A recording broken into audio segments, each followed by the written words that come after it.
No sé si se me escucha o yo no los escucho porque veo que se activan algunos de sus... ¿Se escucha? Sí se le escucha, profesora. Sí, sí, Ya, ya. Entonces ahora sí compartan.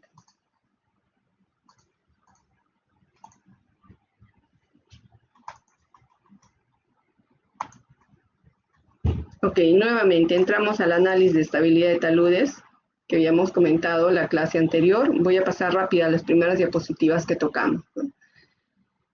Entonces, lo que se vio en la clase anterior es la importancia, ¿por qué realizamos un análisis de estabilidad de taludes? Ah, ya no veo si alguien está levantando la manito, prenda nomás su micrófono. ¿Ya?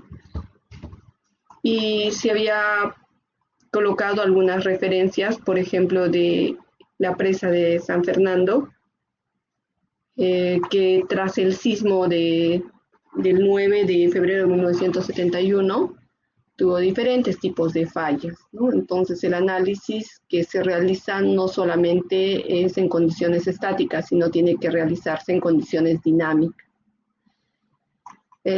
Un aspecto importante es considerar justo los problemas que se presentan en los taludes, ¿no? Que estos se vuelven inestables cuando el esfuerzo cortante supera la resistencia al corte disponible. Y esa resistencia al corte es básicamente parte de esta ecuación básica de la ecuación de Coulomb, ¿no? De la ecuación de Coulomb que nos dice que el tau es igual a C más esfuerzo tangente de phi. ingeniera, bueno, ¿sí me escucha? Sí. Sí, hace rato estaba tratando de hablar, pero no se me escuchaba.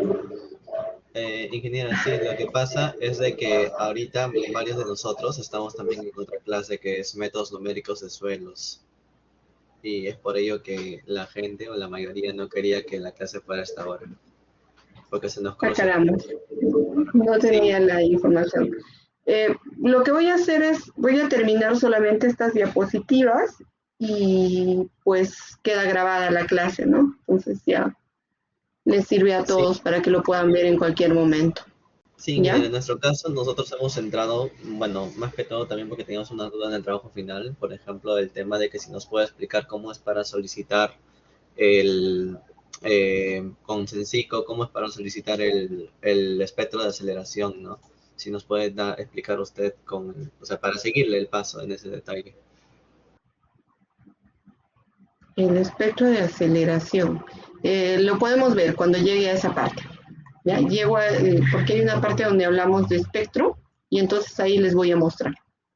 ¿Ya? Claro, lo que pasa es que nos dice en el mismo tarea que nos manda un link, ¿no? Y dice para Sensico prácticamente. O sea, nos dice que solicitemos a Sensico el espectro de aceleración. Lo vamos a chequear y seguro que uno de ustedes me lo va a mostrar. Estoy casi segura porque ya luego les voy a comentar cuando llegue ahí. Ya, ok. Entonces, voy a avanzar lo que corresponde a los conceptos teóricos para que la clase quede grabada y también vuestros compañeros puedan revisar la información, ¿no? Porque sucede que como ya queda tan poco tiempo para que se termine el semestre, sí necesitamos que por lo menos la clase quede grabada, ¿ya? Y los que están, si son poquitos, pues, y si pueden escuchar, igual cualquier cosa me pueden consultar, ¿ya? Ok, entonces continúo. Les decía que pues el talud se vuelve inestable cuando el esfuerzo cortante inducido, ¿no?, supera la resistencia al corte disponible, y esa es la resistencia al corte disponible. Generalmente dentro de los métodos empleados casi siempre nos basamos en el análisis estático, pero también somos conscientes de que al menos en Perú pues vamos a tener movimientos sísmicos y esos movimientos sísmicos van a ocasionar que nuestro talud se comporte de diferente forma. Entonces, por eso es que es importante realizar un análisis de estabilidad de taludes, por lo menos en condiciones pseudoestáticas. Los métodos más utilizados de análisis de estabilidad de taludes es el método de equilibrio límite y el método de tensión de formación. En el método de tensión de formación, tú estás enfocándote en elementos finitos o en diferencias finitas, mientras que en el método de análisis de equilibrio límite estás hablando de un factor de seguridad, ¿no? En el primer caso, en el método de análisis de equilibrio límite, como les había comentado, hablamos de un factor de seguridad. O sea, lo que me va a dar es un factor de seguridad, pero no me va a decir dónde se va a deformar, ¿no? Sino simplemente te da un factor de seguridad, y si tu factor de seguridad es menor a lo establecido en los reglamentos, entonces tu talud va a fallar, ¿no? O sea, sí puedes saber por dónde va a ser tu superficie de falla, pero lo que no vas a saber es cuáles son las deformaciones que puedes tener y en qué zona, ¿no? Esa es la limitación del método de equilibrio límite.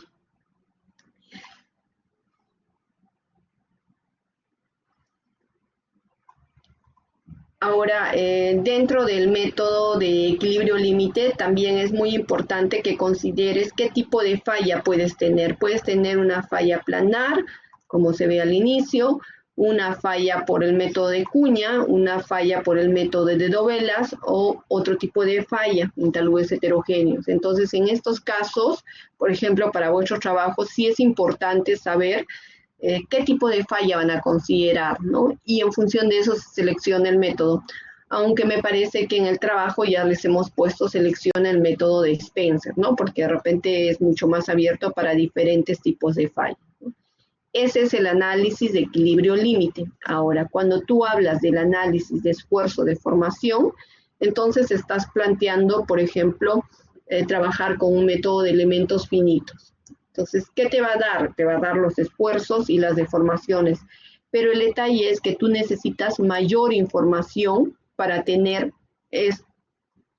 resultados coherentes. En el otro caso, lo que te piden son los parámetros de resistencia al esfuerzo cortante y si es el análisis estático, no vas a necesitar el sismo, pero si es el análisis pseudoestático, vas a necesitar el valor de la aceleración más alta del sismo. Y es ahí donde en el trabajo se les pide, bueno, entra a buscar tu espectro de peligro uniforme de la página de Sensico y a partir de eso, pues, puedes encontrar tu PGA, ¿no? En el punto que quieras, en el periodo cero, y es ese valor el que vas a utilizar, y asumirás algún criterio porque no necesariamente vas a utilizar el 100%, ¿no? Algunos autores te dicen la mitad de ese valor o las 2/3 partes, ¿no? Entonces tienes que indicar qué criterio vas a utilizar. En este método, en cambio, tú necesitas ingresar parámetros dinámicos del suelo. Entonces, si no tienes esos parámetros dinámicos, es mejor que realices un método de equilibrio límite, ¿no? Porque si no, vas a tener que asumir, y al asumir valores vas a tener más errores posteriormente, ¿no?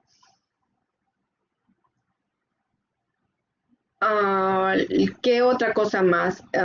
Dentro de los métodos de análisis de inestabilidad de taludes, ¿no? Tenemos el análisis pseudoestático. También existe otro método que es el análisis del bloque deslizante de Newmark, que es el que ustedes también tienen que entregar en su trabajo, ¿no? El método de análisis de McDicicil y el análisis de esfuerzo de formación, ¿no? Esos son los métodos para el análisis de estabilidad de taludes, ¿no? Entonces, los que están haciendo trabajos de investigación referido a análisis de estabilidad de taludes, pues eso sí deben de tener claro, ¿no? Cuando hablas del análisis pseudoestático, estarías tratando de considerar el valor de la aceleración máxima, ¿no? Del suelo, ¿no? Esto ya lo habíamos comentado en la clase anterior, pero para ese análisis pseudoestático, tú necesitas decidir cómo vas a obtener el valor de esa aceleración máxima, ¿no? Esa aceleración máxima lo puedes obtener de un estudio de peligro sísmico. Lo puedes obtener de las curvas de desaceleraciones. Esto de aquí es producto del estudio de peligro sísmico. O puedes entrar a la norma E030 y verificas en qué zona te toca, por ejemplo, Lima, y entonces dices, ok, en Lima la aceleración es de 0.45, ¿no?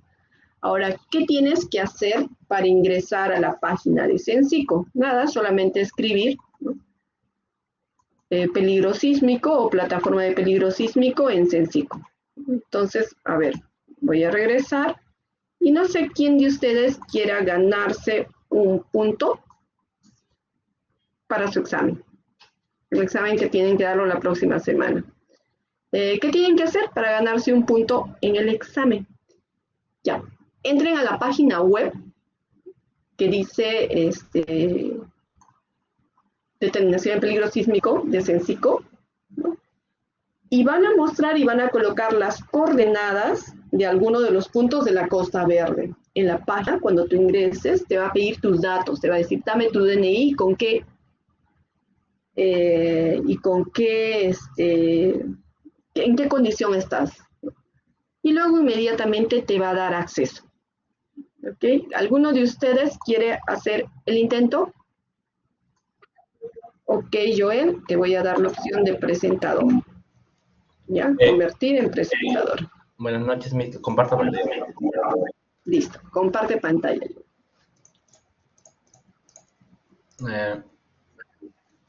¿Se puede visualizar? Todavía no.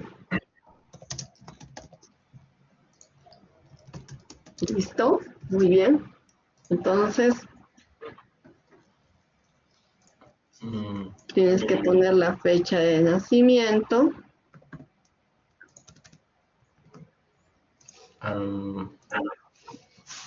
¿Estén atentos? Tu teléfono, con tu teléfono, porque si no le sale a Joel, damos opción a alguno de ustedes, ¿ya?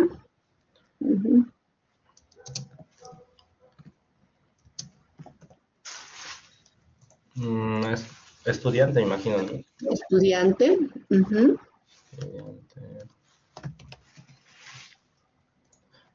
El correo electrónico. ¿Acá es de la universidad o cualquier correo? Sí, sí, pon tu correo electrónico, mejor institucional, de la universidad.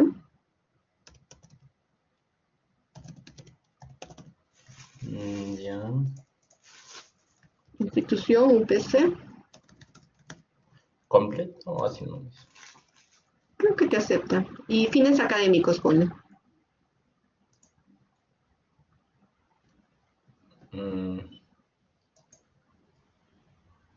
Creo que no me deja entrar mis. O tal vez es por esto. A ver.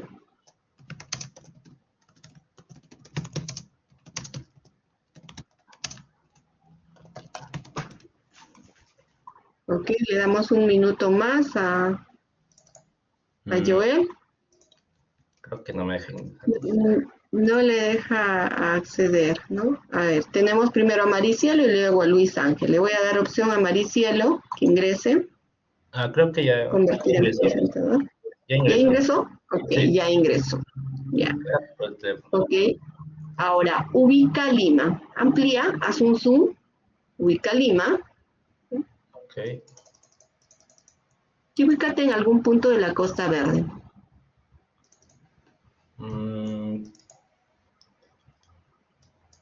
A ver. Por ejemplo, ahorita está en San Borja. Ya. Ya. Más o menos por la Rosa Náutica, puede ser. Sí. Ya. Acá, la Costa Verde. Ya, la Costa Verde, pero ahora me parece que tienes que hacer doble clic con el mouse o si no ponerlo en coordenadas. Tienes dos opciones, o seleccionas en coordenadas o mueve la figurita roja, disminuye tu zoom. También tienes en la esquina, me parece una opción para poder ubicar mejor tu zoom. Ya, pero no me aparece una opción. Disminuye tu zoom.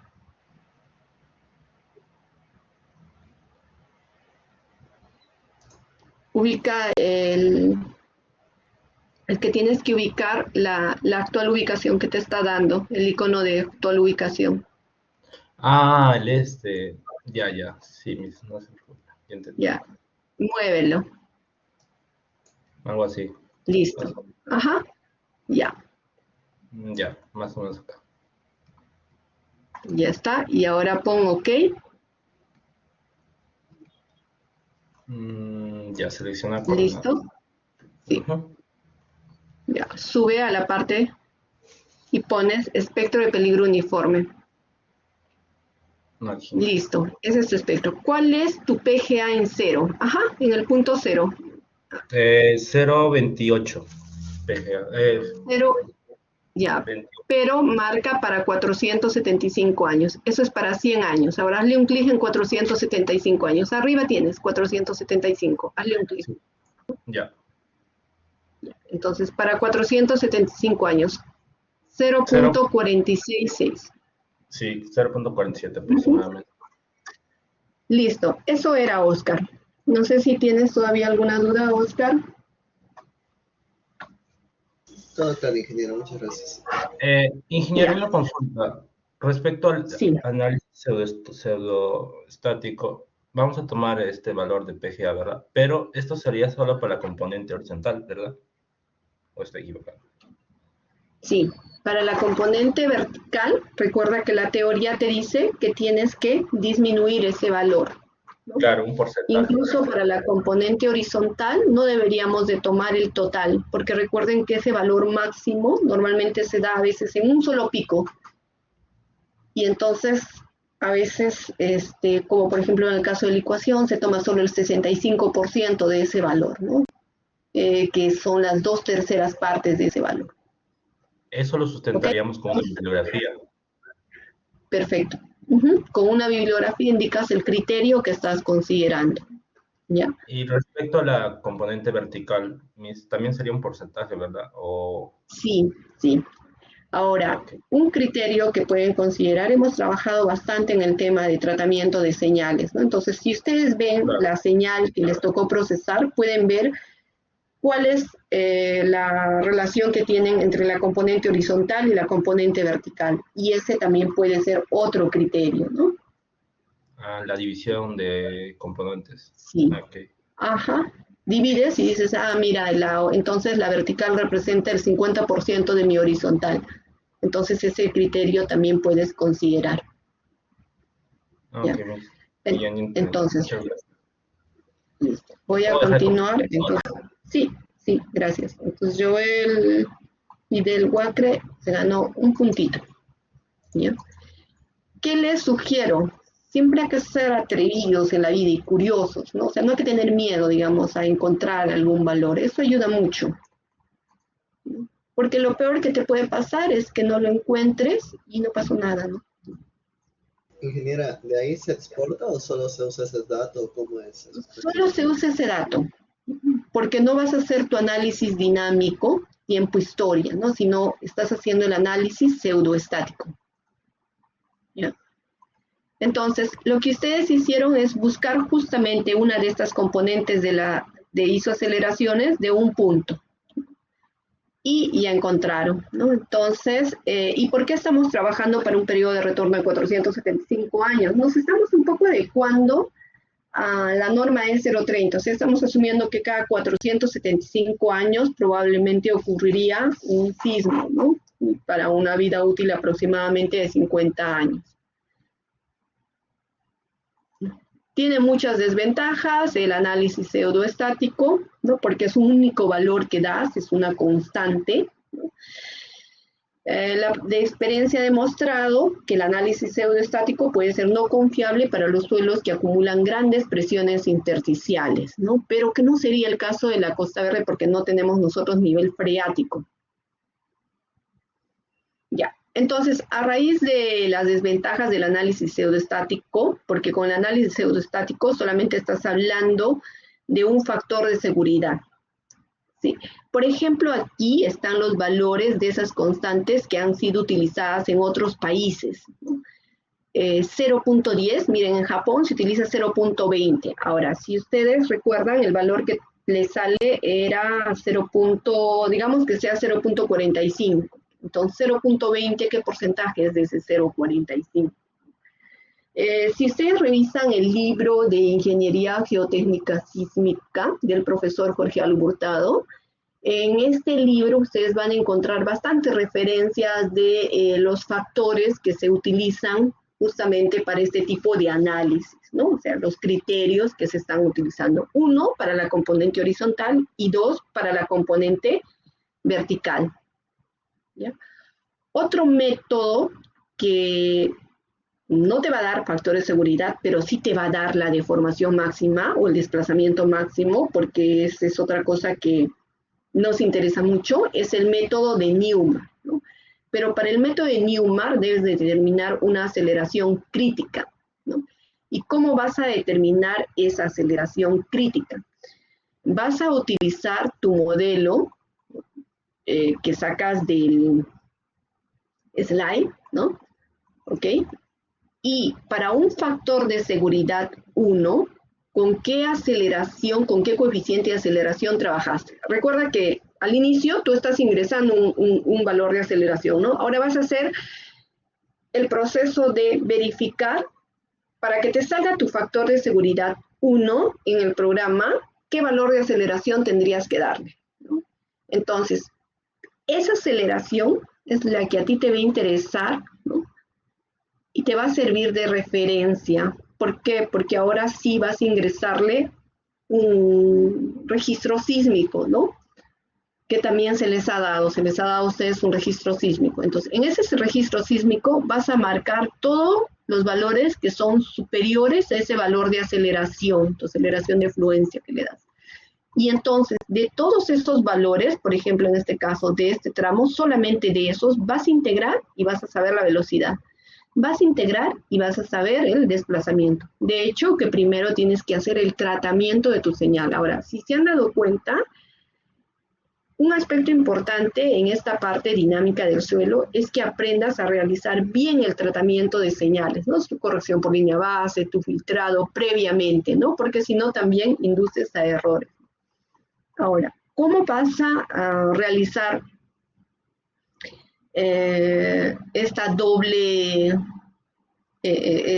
integral, ¿no? Lo puedes hacer en un Excel, también hay códigos ya preparados, ¿no? Porque tú tienes todos tus datos de tiempo, historia, o sea, vas a tener siempre en tu Excel tiempo versus aceleración. Entonces puedes poner en una columna el valor de tu aceleración máxima y solamente sacar lo que es superior a este valor, ¿ok? Y de esos valores, por medio de diferencias finitas y el método del trapecio, puedes sacar el valor de la integral, integras y sacas la velocidad, y lo mismo, vuelves a integrar en todos esos valores, ¿no? Y sacas el desplazamiento, ¿no? O lo otro que puedes hacer es, esta señal que tienes, ¿no? Como vas a tener un registro tiempo-historia solamente de esta parte de la señal, ¿no? Otra vez lo corres en el seismoprocesor, pero solamente esta partecita, ¿no? No toda tu señal. O sea, en el Excel tendrías que retirar todo lo que no necesitas sacar su integral, ¿ya? Y con eso determinas los desplazamientos máximos. Esa es otra forma, ¿no? Ese es el método de Newman, ¿ya? Listo. Otro método es el de McVitie-Sid, ¿no? Ellos investigaron el comportamiento de varios taludes de presas, ¿no? Consideraron diferentes registros de aceleraciones reales y sintéticas y permitieron también determinar los desplazamientos horizontales en taludes. Y de la razón entre la aceleración del deslizamiento y la aceleración horizontal máxima en la superficie de deslizamiento. Entonces, como acá no estamos entrando al detalle con McVitie-Sid, ya, esta va a ser una pregunta de teoría para su examen, ¿ok? ¿En qué consiste el método de McVitie-Sid? ¿Ya? En 1977. Igual, esta información la van a encontrar en muchos libros de dinámica, pero si quieren una versión en español, nuevamente, libro de Ingeniería Geotécnica Sísmica o de Dinámica de Suelos del profesor Jorge Alburtado, en la última versión que sacó. ¿Bien? Ya, esos son métodos sencillos. ¿Qué es lo último que se viene utilizando para el análisis de estabilidad de taludes? El método de análisis de esfuerzo de formación. Este método de análisis de esfuerzo de formación está muy relacionado al método de elementos finitos, ¿no? O alguna otra técnica numérica. Los resultados te dan en función de los esfuerzos en el tiempo, ¿no? También los efectos del amortiguamiento. También podría sacar la ecuación dinámica, los desplazamientos, entre otros. Pero para eso tú necesitarías tener varios datos. Primero, tu registro de aceleración. Y ya no estás hablando de un solo valor de aceleración, sino estás hablando de tu registro tiempo-historia, ¿no? Ese tu registro tiempo-historia tienes que, a ese tu registro tiempo-historia tienes que darle un ajuste espectral en el dominio del tiempo, ¿no? ¿Qué significa ese ajuste espectral? O sea, te vas a generar un nuevo acelerograma, ¿no? Porque de repente tu registro tiempo-historia es tan pequeñito, pero tú sabes que el sismo te va a originar un registro mucho más grande. Entonces tienes que escalar, ¿no? Entonces, ese escalamiento, hay diferentes métodos para escalar, o sea, agrandar ese sismo, ¿no? Entonces, puedes usar un escalamiento de multiplicar por un factor, o puedes generar un acelerograma sintético en el que de repente vas a tener más en cuenta el contenido de frecuencias, ¿no? Igual tienes que seleccionar la frecuencia de corte del registro, ¿no? ¿Eso qué significa? Que normalmente en tus registros acelerográficos tú puedes tener frecuencias que no corresponden a las características dinámicas del suelo. Entonces, eso lo vas a ver con tu espectro de Fourier o tu espectro de potencia, que no es más que elevar a la potencia algunos valores similares al espectro de Fourier, ¿ok? Y con eso recién decides tus condiciones de contorno, ¿no? Y aquí es donde tú utilizas el amortiguamiento para los diferentes materiales, ¿no? Tu módulo de corte, tu amortiguamiento, ¿no? Como me hubiera gustado que acá también hubieran estado mis otros alumnos de tesis, porque justo ellos también debían de encontrar la utilidad del por qué pues, estaban haciendo el trabajo de determinar el módulo de corte y de amortiguamiento, ¿no? Y ya con eso evalúas la respuesta dinámica. ¿Okay? Entonces, lo primero que se hace es otra vez procesamiento del registro de aceleraciones. Y para procesar tu registro de aceleraciones hay que realizar la corrección por línea base, ¿no? En el taller se trató de repetirles nuevamente esta parte. Ustedes también lo tienen grabado en alguna clase que dimos justamente sobre este tema, ¿no? Tu corrección por línea base está en función de cómo ha sido grabada tu señal y a los problemas que puedes tener propios del equipo, del offset del equipo, o de alguna consideración que se haya presentado que no permita que tu señal empiece en 0, sino empiece en otro valor y te va a arrastrar error numérico, ¿no? Tal es así que si, por ejemplo, tienes una aceleración de 0.01 G y tú integras para determinar la velocidad, tu velocidad no te sale real, 19.6 centímetros por segundo, ¿no? Vuelves a integrar y te sale un desplazamiento de 196 centímetros. Y 0.0001 G es un sismo pequeñísimo, ¿no? O sea, ni siquiera lo vas a sentir. Imagínate que un sismo que no lo vas a sentir genera un desplazamiento de 196, es un error grande, ¿no? Entonces, por eso es que lo primero que tendrías que hacer es corregir por línea base. Luego, filtrar, ¿no? Pero para realizar el filtro, ¿no? A veces es importante ver en qué frecuencias se está teniendo valores que no corresponden al suelo, ¿no? Entonces, en esas frecuencias, en función de esas frecuencias, tú decides tu rango, ¿no? De cuánto a cuánto necesitas filtrar, ¿no?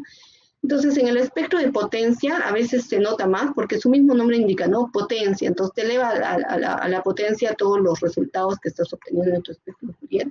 Y eso te va a permitir hacer un mejor análisis, ¿no? Entonces, dices, oye, mira, en esta zona me está saliendo frecuencias bajísimas o muy altas. Recuerden que la inversa de frecuencia es el periodo, ¿no? Y normalmente se han encontrado periodos del suelo que van desde exagerando, digamos, en una roca 0.05, ¿no?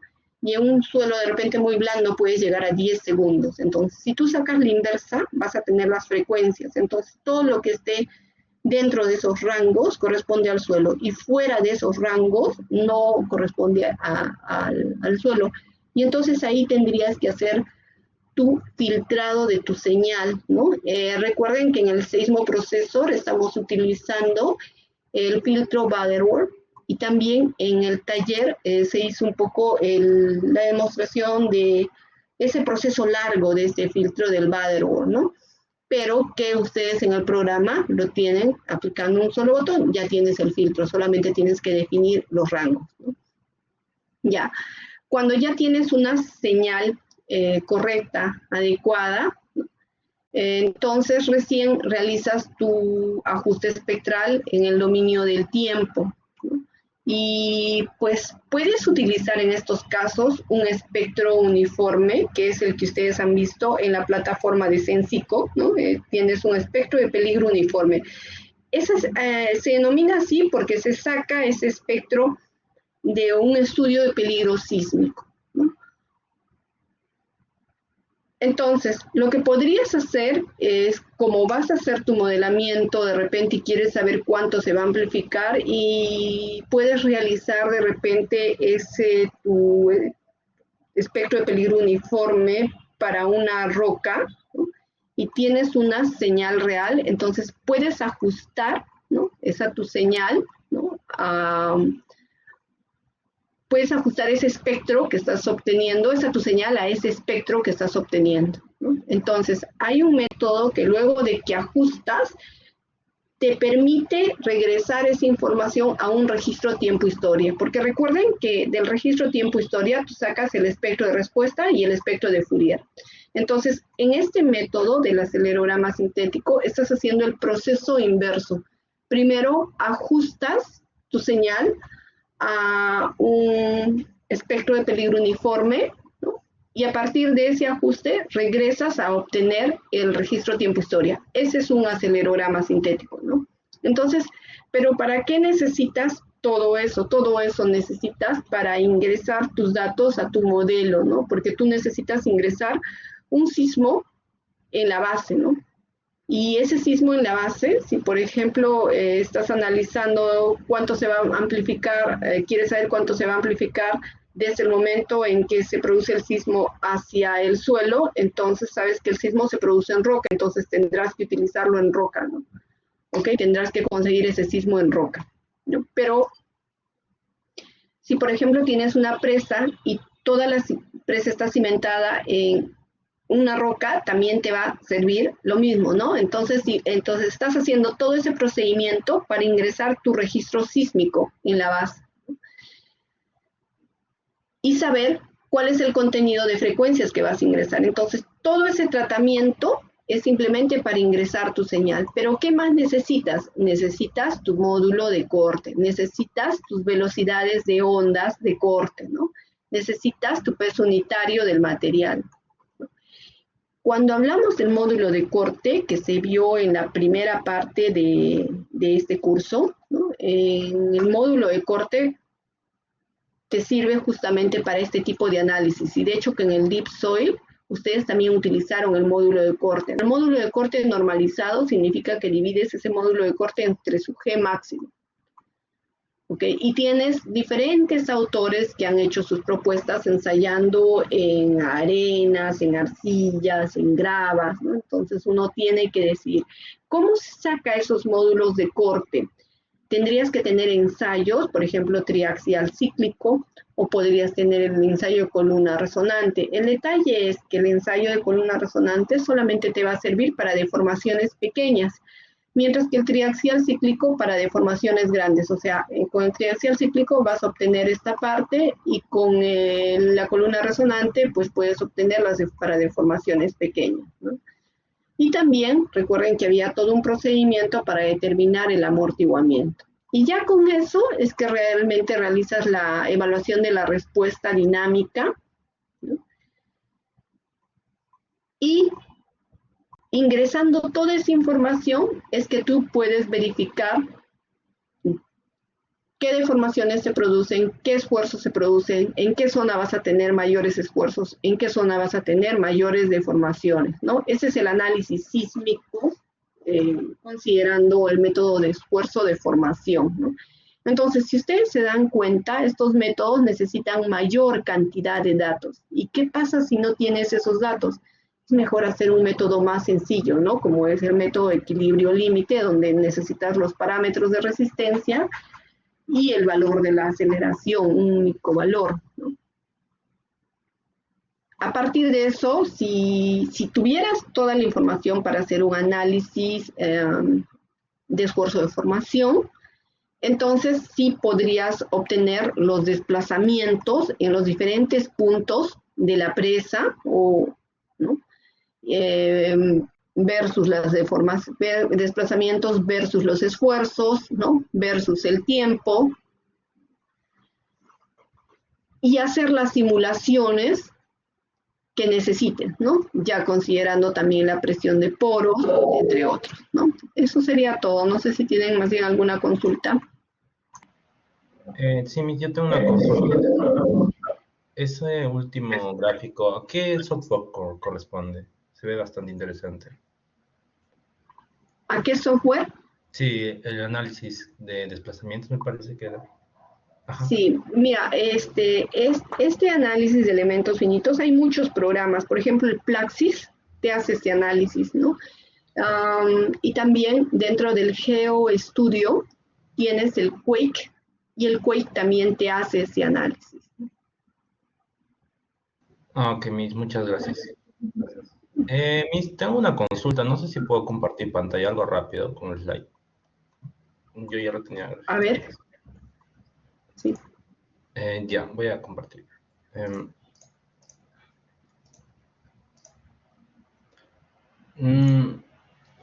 ¿Puede visualizar? Sí. Uh-huh. Cuando hallamos la aceleración, perdón, claro, la aceleración crítica, que se refiere que tiene que ser el factor de seguridad 1, Uh-huh. en esta, Uh-huh. ¿qué método usamos? Porque cada vez que con diferentes métodos, o sea, varía, ¿no? Ya. Eso es en función del tipo de falla. Por ejemplo, Felenius no te sirve, no te va a Ok, ser muy útil, ni tampoco Bischoff, porque tienen falla circular. Entonces solamente te queda Jambu y Spencer, ¿no? En este caso, como en el trabajo se te ha pedido que analices por Spencer, pues te sugeriría que lo trabajes con Spencer, ¿no? claro, este factor debería dar 1, ¿verdad? Y Ese luego, factor debería de dar 1, ¿no? claro, y Entonces acá, deberías de bajar un poquito más la aceleración, ¿no? ajá, Uh-huh. ya, Miss. Entonces, una vez que tengo la aceleración crítica, por ejemplo, que puede ser 0,28 aproximadamente, Uh-huh. estaba pensando hacer el análisis para Newmar Beta con este programa, que es el SLAME, Ya. y al final me resulta una gráfica parecida a esta, ¿no? Que es también desplazamiento en función del tiempo. ¿Dónde ingresas tu señal en este programa? Se hace, espera, acá, Miss, eh, tienes que ingresar la señal de cada sismo con un archivo Uh-huh. TXT. Aquí está. Y bueno, en este caso nos habían pedido analizar para estos sismos, ¿no? Y bueno, con ello se hace el análisis uno por uno. Y esta es la gráfica que me ha dado, pero sin embargo, cuando veo los desplazamientos, si se da cuenta, es alrededor de 0,1, ¿no? 0,1, claro. El máximo Está en desplazamiento. centímetros, ¿no? Sí. Y eso estaría acorde porque vi que en la bibliografía que usted mencionó era máximo 10 centímetros, 5 centímetros también que había averiguado más o menos. Pero te O, sale menos de un centímetro. claro, y eso no sé cómo podríamos, o qué tipo de análisis recomienda en esta parte del NUMER, porque siento que No, está... depende del sismo, ¿no? Si tu sismo tiene una mayor aceleración, Ujú. Entonces, de hecho que vas a tener mayores desplazamientos, ¿no? Entonces tendrías que confirmar, por ejemplo, recuerda que el sismo del 66, del 70, del 74 no llegaron a ser los sismos más grandes que ocurrieron. Entonces, justo la idea es esa, ¿no? O sea, de que tú hagas ese análisis, mira, con sismos pequeñitos. Ahora, ¿qué pasa si yo utilizo un sismo más grande, ¿no? El sismo, digamos, de Chile. Entonces, Mm, ahí cuánto se desplazaría. Y ahí va, digamos, tu análisis, ¿no? Ahora, mi sismo de Lima, digamos, es pequeñito. Le voy a colocar, lo voy a escalar al máximo valor que me dice la norma. La norma dice 0,45, que escalas a 0,45 toda tu señal. ¿Qué pasaría si escalas, digamos, tu señal? claro. Asumiendo que de eso se trata más o menos este trabajo, ¿no? De que hagas el análisis, ¿no? Sí, de Y hecho, en llegues a esta alguna parte conclusión. me piden Uh-huh, escalar, ¿no? Como había salido más o menos 0.3, uh-huh. en le puse la aceleración crítica 0.3. En este caso no lo escalé, pero sí, más o menos sería un factor de 1 punto tanto, ¿no? ¿Verdad? Claro, Si que escalar, para que llegue a 0,45 tendrías que multiplicar por 1,5, ¿no?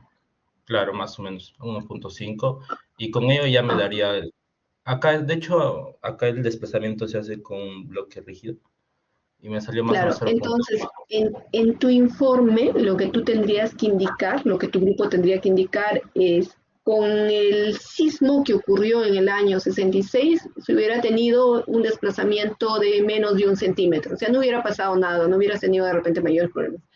Sin embargo, Ah, de ocurrir un sismo más fuerte, escalándolo a, digamos, a 0,45, pues estos desplazamientos sí son mayores, ¿no? Y si ocurriría un sismo similar al de Chile, ¿qué pasaría con esos desplazamientos?